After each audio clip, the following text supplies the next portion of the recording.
Heli copter के दोनों engine fail, Imran Khan मौजूदा तौर पर बच गए। साबिक वज़ीर आज़म और चेयरमैन तहरीक इंसाफ इमरान खान के DI खान जाते हुए रास्ते में हेलीकॉप्टर के दोनों इंजन फेल हो गए और वो मौजूदा तौर पर बच गए। इस वाक़े की इत्तला जुनून बैंड के गुलकार सलमान अहमद ने अपने ट्विटर अकाउंट के जरिए दी।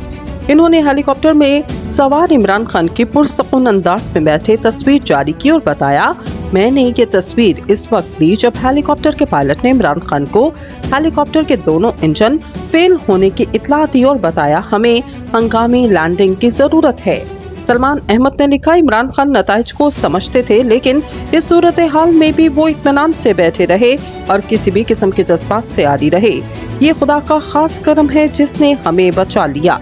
सलमान अहमद ने अपने एक और ट्वीट में बताया कि आज इमरान खान ने डेरा गाजी खान में हेलीकॉप्टर के दोनों इंजन फेल होने का तजुर्बा किया और ये तजुर्बा वहां मौजूद लोगों से भी बयान किया गया।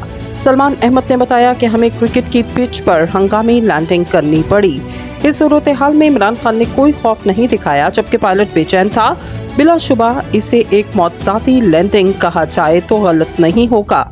गुलकार ने पायलट की भी तस्वीर जारी की और साथ लिखा, इन पायलट्स को खिराज तहसीन पेश करता हूं जिन्होंने हेलीकॉप्टर को महफूज मकाम पर उतारने के लिए क्रिकेट ग्राउंड को तलाश कर लिया।